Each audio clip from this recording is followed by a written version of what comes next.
Hello guys, welcome back to my channel. Today mag-unbox ako ng Anbernic RG5XX. Ito yung kanyang package. So buksan na natin guys.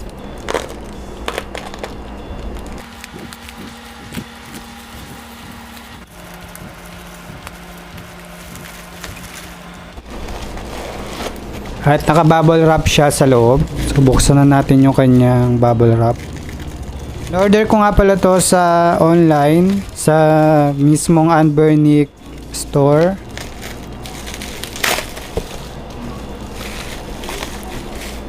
So ayan, ito yung kanyang box. Meron ditong Anbernic sa taas, nakasulat. Meron dito yung kanyang model number RG5XX. So buksan na natin yung mismong package.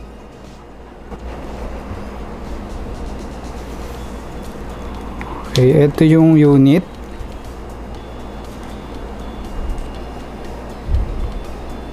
Set aside muna natin.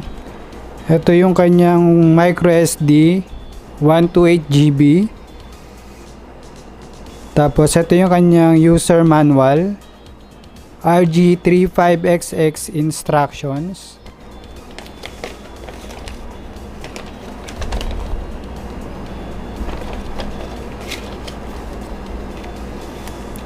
Ito yung kanyang free tempered glass.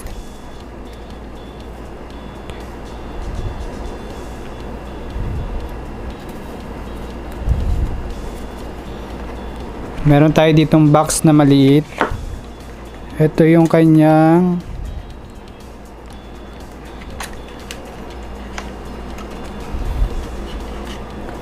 charging cable.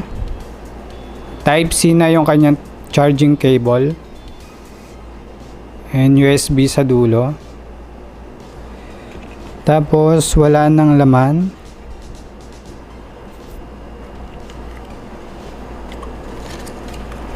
Okay, set aside muna natin lahat. Tapos ito yung unit.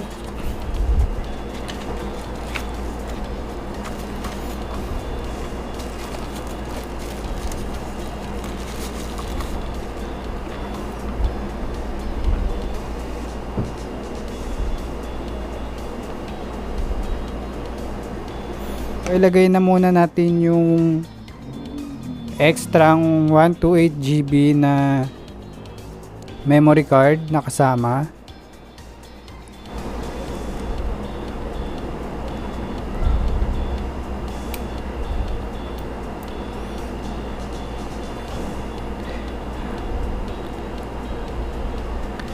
Meron na naka-insert doon na may micro SD. Tingnan natin. 64 gig. Tapos meron pa siyang 128GB na isa. Okay.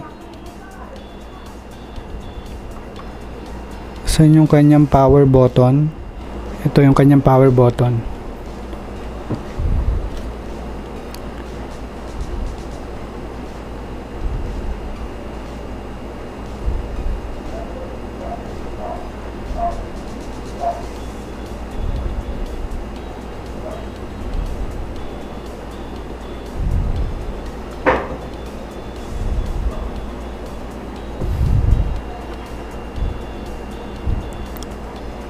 Okay.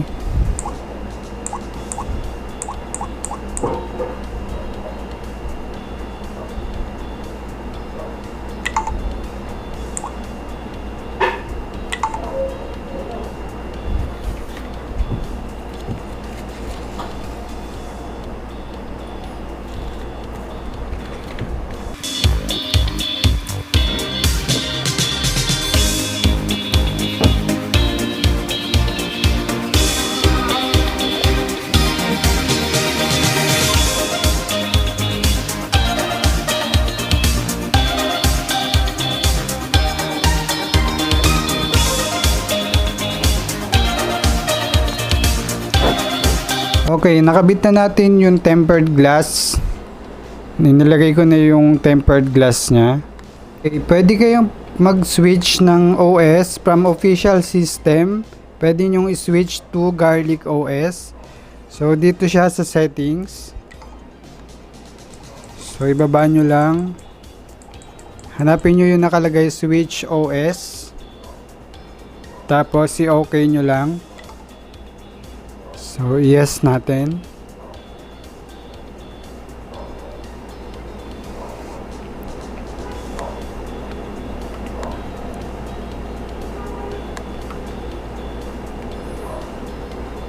Yan, from official system, nag-switch siya sa Garlic OS.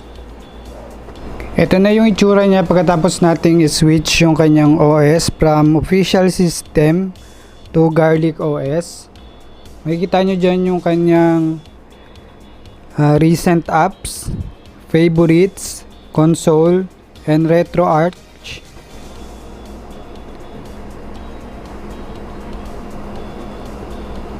Okay.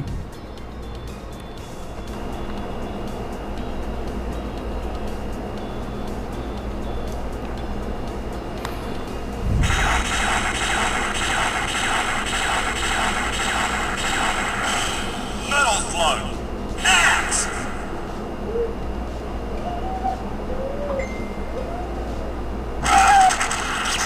So babaan natin yung kanyang volume.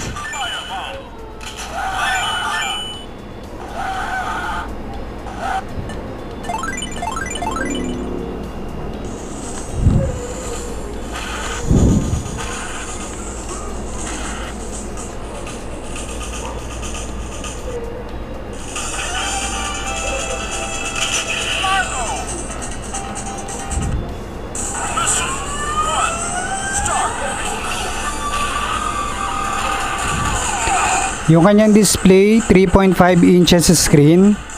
Okay, for me okay lang kasi kung pang retro games lang naman yung lalaruin nyo para sa graphics niya, tama-tama lang yung 3.5 inches screen.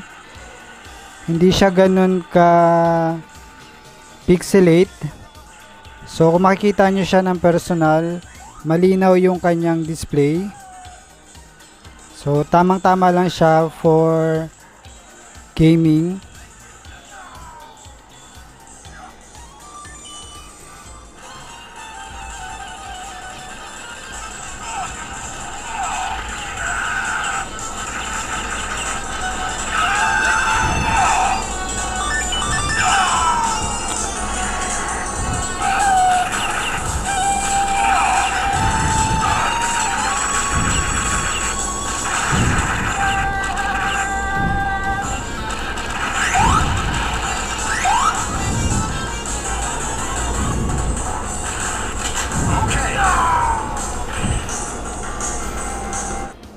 Okay, dun sa taas, andun yung kanyang HDMI connector.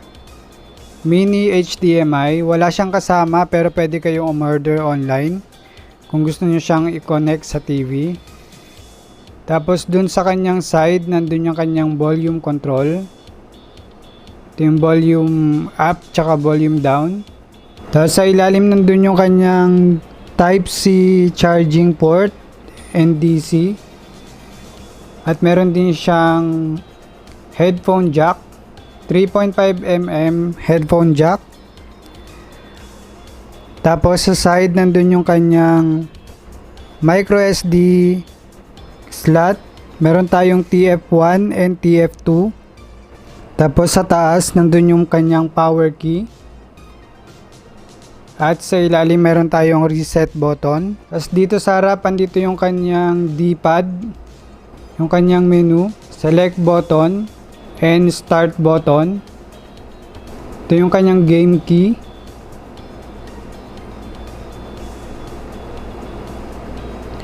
Tapos ito yung kanyang speaker.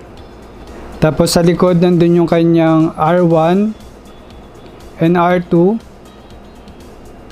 Tapos nandito yung kanyang L1 and L2. Tapos sa taas yung Anbernic, tsaka yung kanyang model number RG35XX. Tapos sa taas meron tayong indicator light na naka-green. Okay, pag green light, ibig sabihin working yung unit. Pag red light, ibig sabihin low power. At kapag yellow, ibig sabihin charging. Okay, yung color available ng Anbernic RG35XX, meron tayong gray, transparent white, and transparent purple. Yung kinuha ko, transparent purple. So, ito yung kanya mga games na pwede ninyong pagpilian. So, mamili na lang kayo dyan kung anong games yung gusto ninyong laruin. Ayan, sa dami ng games, hindi ko alam kung anong lalaruin ko. So, bala na lang kayo mamili.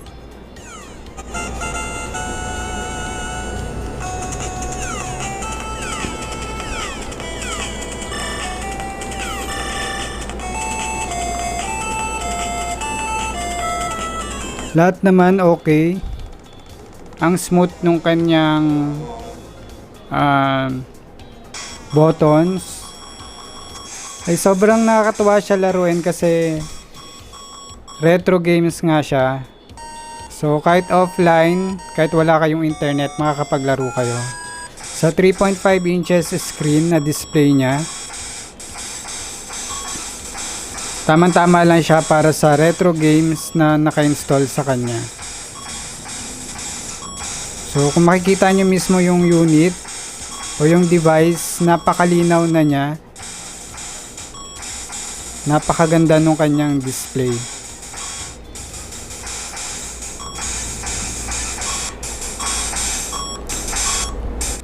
So hindi ko lang mapakita sa inyo lahat ng games kasi napakadami nung games na naka-install sa kanya.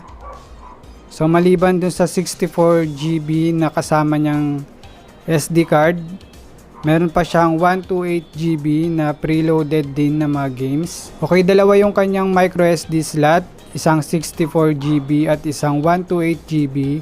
Lahat yan meron niyang mga kasamang games. So hindi na natin siya may isa-isa kasi napakadami talaga niya, sobra. So kayo na lang bahala mamili kung anong gusto ninyong games or retro games na gusto ninyo. Nandito na yan lahat sa console. So talagang hindi mo alam kung anong lalaruin mo sa sobrang dami niya. Okay, bago ko tapusin yung review, meron ako ditong HDMI cable. Hindi to kasama sa package, in order ko to online. So meron siyang mini HDMI para makonect natin siya dito sa console. Yung mini HDMI dito sa taas, tapos yung HDMI doon sa likod ng TV. So i-try natin siyang i-connect sa TV. Okay, lagay muna natin tong mini dito sa taas. Tapos itong micro, itong isa.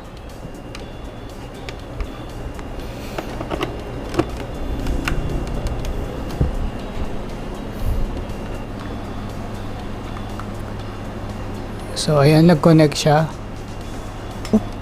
Ayan. Subukan nating mamili ng games.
Ang gamit ko nga palang TV is 24 inches. Tapos, kapag nakakonect yung console sa TV, yun na rin yung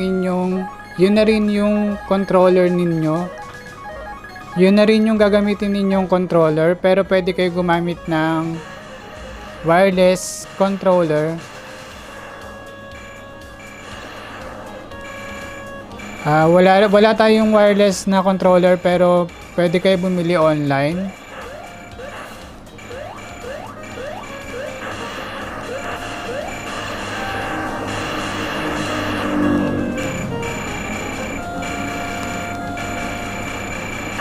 Okay, supported naman siya ng wireless gaming controller. Alam ko kaya niya yung 2.4G.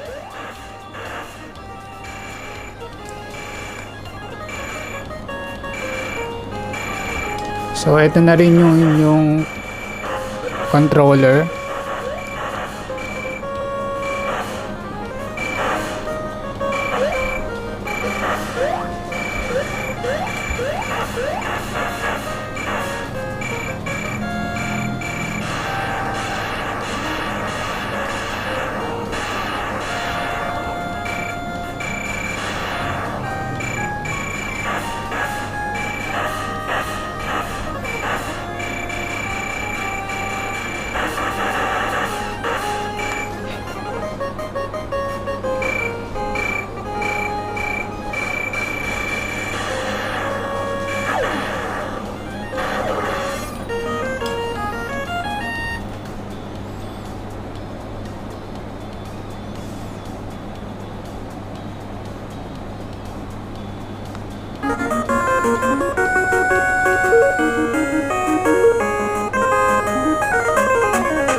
Okay, yung naririnig ninyong sound galing yan sa TV.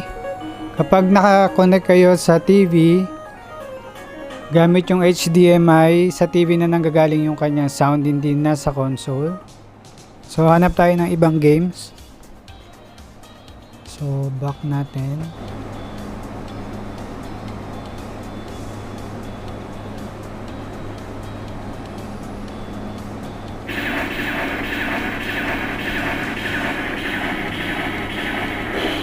Metal Slug. Axe.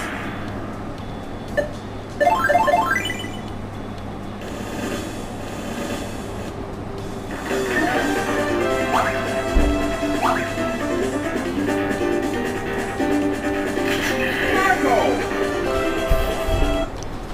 Mission 1. Start.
So, yun lang. Thank you for watching and I hope na nag-enjoy kayo sa video.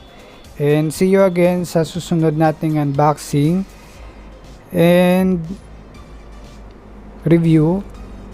And kita-kita ulit tayo sa susunod. Okay, thank you for watching guys. See you again next time. Bye.